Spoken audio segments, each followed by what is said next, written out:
As a country, we have an education policy. Imagine if that policy was about limiting who has access to public education. I mean, let's be honest, the danger in educating people to think is that they might actually start to think for themselves. Perhaps we should think seriously about who we give access to knowledge.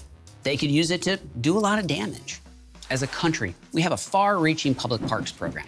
Imagine if that program was designed to limit who has access to those parks. You littered once in high school. Sorry, no park access for you. As a country, we have labor policies designed to ensure that people are given access to jobs regardless of gender, race, or creed. Imagine if that policy withheld certain types of jobs as only the purview of the government elite.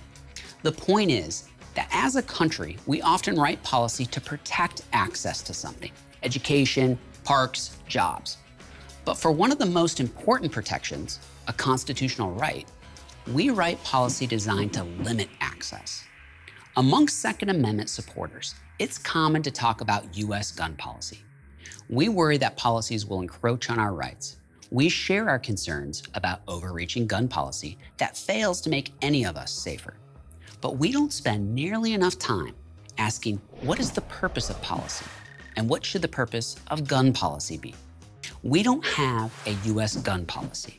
We have a U.S. anti-gun policy. Our gun policies are designed around the assumption that we need to protect people from guns, that guns are bad or dangerous. But what would happen if we designed gun policy from the assumption that people need guns, that guns make people's lives better? Let's consider that for a minute. Gun policy, driven by people's need for guns, would seek to encourage people to keep and bear arms at all times. Maybe it would even reward those who do so. What if, instead of gun-free zones, we had gun-required zones? Gun policy driven by our need for guns would insist that we introduce young people to guns early and that we'd give them the skills to use firearms safely. Just like we teach them reading and writing, necessary skills, we would teach shooting and firearm competency. It wouldn't matter if a child's parents weren't good at it. We'd find them a mentor. It wouldn't matter if they didn't want to learn. We would make it necessary to advance to the next grade. Gun policy driven by the assumption we need guns would probably mean our government would subsidize it. I mean, perhaps we would have government ranges where you can shoot for free, or a yearly allotment of free ammunition. Sound crazy? Think about it. Education, healthcare, food, retirement. We subsidize things we value.